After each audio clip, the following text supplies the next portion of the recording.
क्या सोच रही हो मम्मी कि हम कितने साल जिएंगे? ऐसा क्यों बोल रहे हो? हालत खराब है।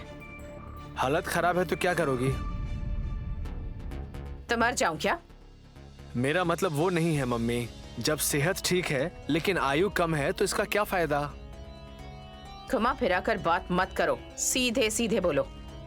जब सांप हमें डसने आया था तो नैनी ने हमें बचा लिया था ना। और उसने क्या बोला था कि आपकी मृत्यु गायत्री बड़ी माँ के हाथों ही होगी मम्मी। मतलब तुम्हारा टाइम तो नजदीक आ गया ना। नैनी को गायत्री देवी कैसे मिली होगी? सालों बीत गए हैं लेकिन अभी तक तो नहीं मिली। जो नैनी भविष्य का पता लगा लेती है वही नैनी जो कुछ अतीत में हुआ है उसका पता नहीं लगा पा रही। बेचारी, ऊपर से पति को श्राप मिल गया। अपना कहे या पराया, इसी बात की उलझन में पड़ी हुई है हमारी नैनी। कल सांप को लेकर प्रतिष्ठा नपुर जा रही है ना वो नैनी। उसके चाहने से क्या होगा? अगर हम छोड़ देंगे तो वो जा सकती है। तो क्या हम जाकर ड्रॉप करके आएंगे मम्मी? अरे बेवकूफ बेटे, आखिर हम उसे क्यों छोड़ने जाएंगे? अगर नैनी को हम यहीं छोड़ देंगे तो वो बिना कोई कोशिश किए वहां पर जरूर जाएगी वल्लभ। यानी तुम उसे रोकने के बारे में सोच रही हो? Of course. मम्मी ऐसा बिल्कुल मत करना प्लीज। मम्मी ऐसा मत करना प्लीज। पर क्यों? हमने घर में वीरालक्ष्मी की पूजा होने देने के लिए विग्रह को बाहर रख दिया था। बाहर से आई वो विशालाक्षी जादूगरनी लड़की माँ का अवतार लेकर वहां पर बैठ गई थी और ललिता देवी बड़ी माँ ने बच्चे भगवान का रूप है कहकर भजन करने लगी। तो क्या हुआ? मम्मी हमारी शत्रु नैनी उसे जो करना होता है वो करती है। उसे तो सांप बिच्छू ये सब के सब उसे हेल्प करते हैं मम्मी। हम उसका क्या बिगाड़ सकते हैं?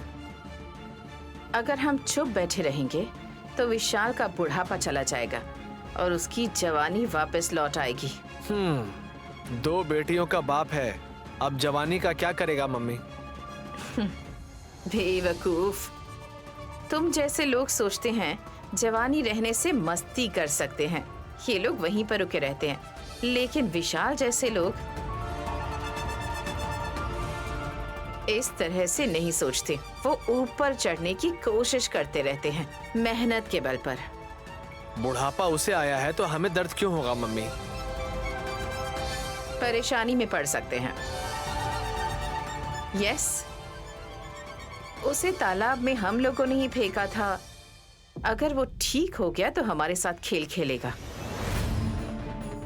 और मेरी असलियत सबके सामने रख देगा और हम फंस सकते हैं। अब वो ना मुझ पर विश्वास करेगा और ना ही तुम्हें इस घर में रहने देगा। बात तो सही है मम्मी, मैंने इतनी दूर का सोचा ही नहीं था। अब नैनी को प्रतिष्ठा नुपुर जाने से रोकना होगा, लेकिन कैसे? अगर सोचेंगे तो कोई ना कोई रास्ता मिल ही जाएगा वल्लभ। अगर गलती हो गई तो पिटाई भी होगी। अगर इतनी आसानी से पकड़े गए तो फिर तिलोत्तमा किस काम की?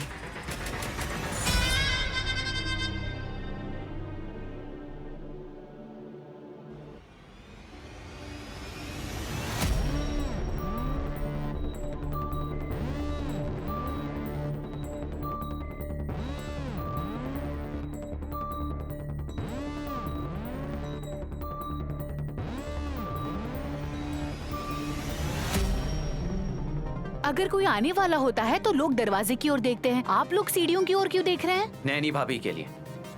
वो महारानी सीढ़ी से जब उतरेगी तो फोटो खींचेंगे। लगता है बहन भूल गई विक्रांत कि नयनी बहन प्रतिष्ठापुर जाकर नव जीवन जल लेकर आने वाली है।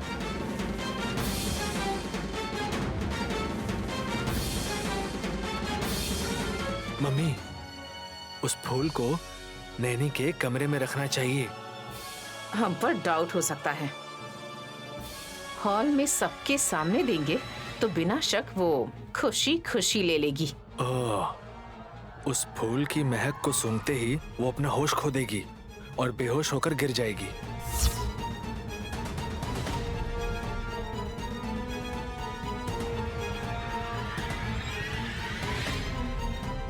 अगर घर में ही गिर गई तो सब हमें ही दोषी ठहराएंगे। ए, इतनी जल्दी असर नहीं करेगा। ऐसे अजीब अजीब सवाल मत पूछो। ए, नहीं आ रही है, चलो।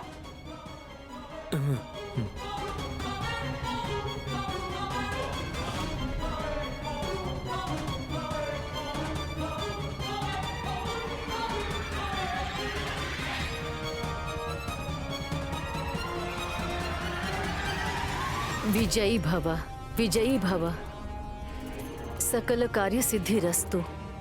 आराम से जाओ और शुभ समाचार लेकर आओ। गुड न्यूज यानी अपने साथ नवजीवन जल लेकर आना। उसके बिना चाहे मैं हूँ या फिर नाग देवता, लौटेंगे नहीं सासू माँ। मम्मी, लगता है नैनी दृढ़ संकल्प करके निकल रही है। चमेली का फूल ना लाकर बड़ी माला लेकर आना चाहिए था, जिसे गले में पहनाकर नैनी वीर नारी की तरह जाती। अभी ये फूल की चर्चा क्यों हो रही है? सुबह नहा धोकर मंदिर गए पंडित जी से पूजा करवा कर ये फूल और सिंदूर लेकर आए हैं हासिनी। नैनी इसे पहनकर जाएगी तो सौभाग्यवती बनकर जाएगी और सुमंगली होकर लौटेगी। इतने फूल अकेले वो कैसे लगाएगी? मुझे भी दो, मैं भी अपनी बीवी को लगा दूंगा। अरे फूफा जी, आप बेहोश हो जाएंगे।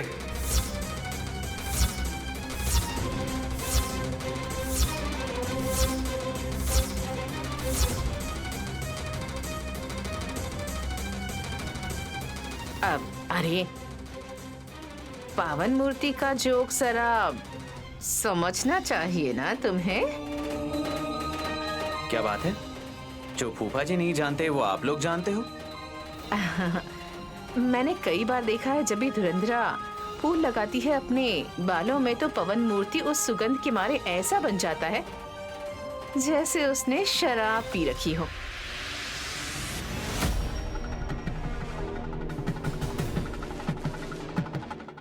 उनके कमरे में आपका क्या काम सासू माँ? ओहो, मुझे शर्म आ रही है, चुप रहो ना। मेरी दीदी की बातें छोड़कर आप लोग बेडरूम की बातें क्यों कर रहे हैं अपनी? मैं जाती हूँ सासू माँ। आहा, जाकर आती हूँ ऐसा कहना चाहिए। हासिनी, ये फूल जरा नैनी को लगा दो। हाँ, मैं लगा कर देती हूँ, लेकिन आप लोग मंदिर गए तो माथे पर टीका क्यों नहीं लगा?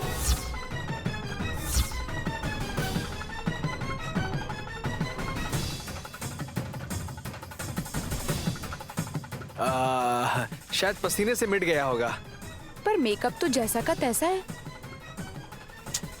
अरे तुम इस तरह सवाल मत पूछो। धुरंधरा, तुम ही ये फूल नैनी के सिर पर लगा दो।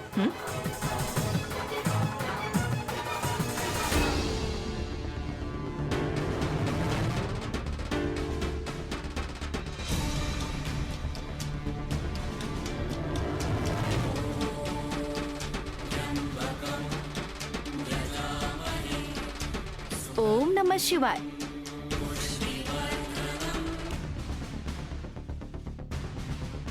रुक जाओ धुरंधरा।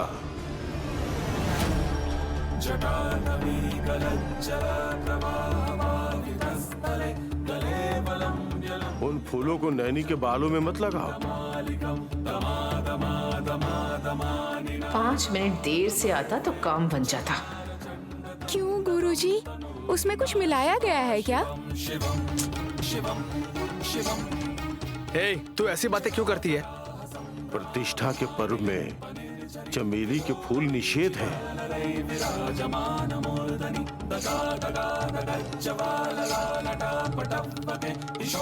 क्या हुआ गुरुजी?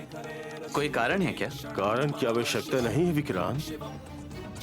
वहाँ एक राम भक्त तपस्या में लीन रहता है।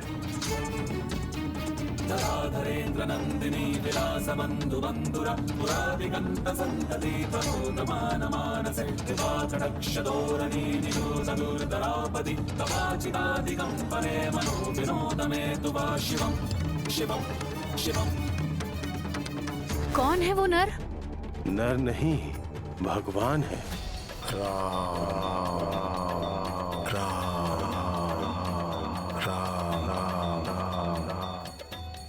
मतलब बंदर।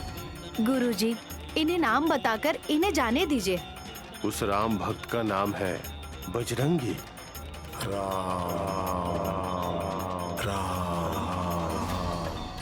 बजरंगी? हाँ नैनी,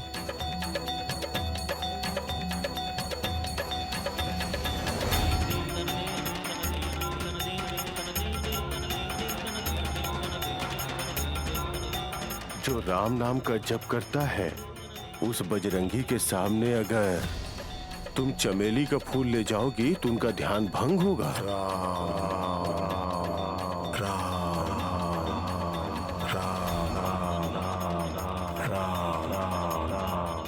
इसीलिए इस फूल को न ले जा सकती हो न लगा सकती हो। ठीक है स्वामी जी। बेचारी मेरी सासू माँ चिकन मटन खाकर मंदिर गई थी, फिर भी उनका श्रम बेकार गया। क्या हुआ?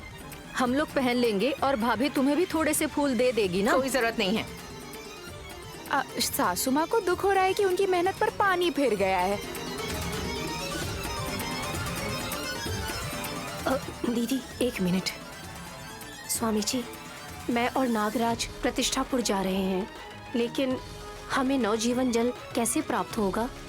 जब अचंचल विश्वास है और साथ में अगर नाग देवता भी जा रहे हैं तो उस नवजीवन जल को बजरंगी तुम्हें किसी न किसी रूप में दिला देंगे।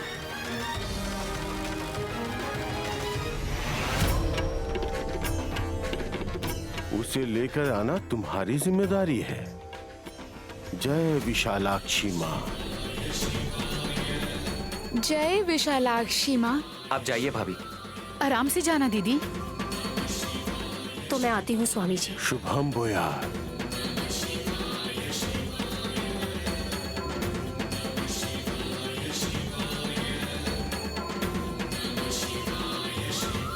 धुरंधरा, उन फूलों को भगवान के मंदिर में रख दो। ठीक है स्वामी जी।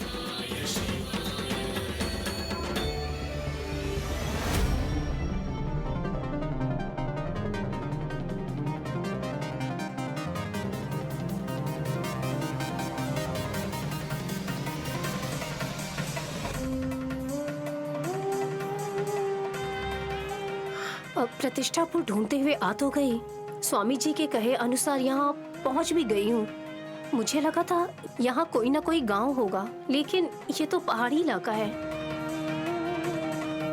साथ में आए नागराज कहाँ गए? नागराज कहाँ है?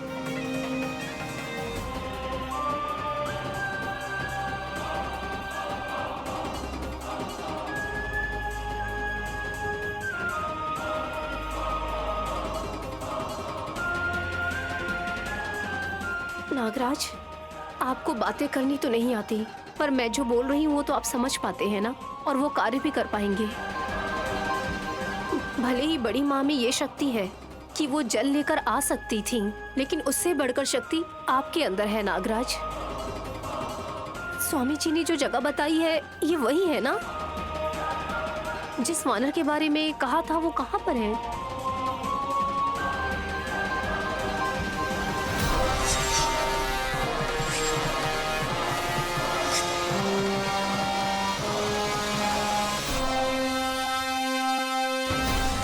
श्री राम।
विशालाक्षी माँ, आपकी कृपा से मैं बजरंगी को देख पा रही हूँ।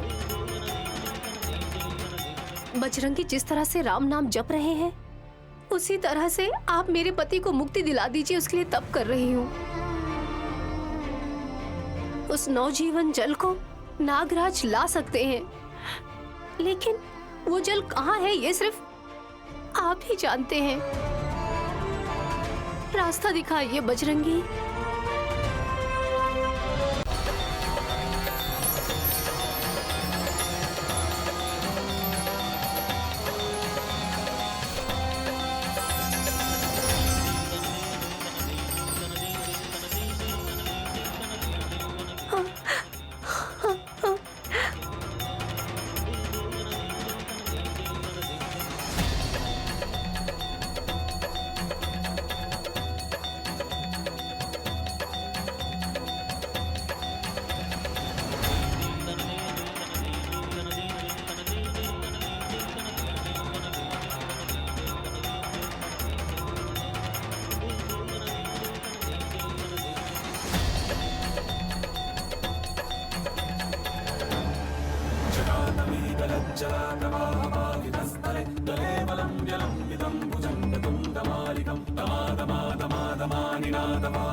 शिवम शिवम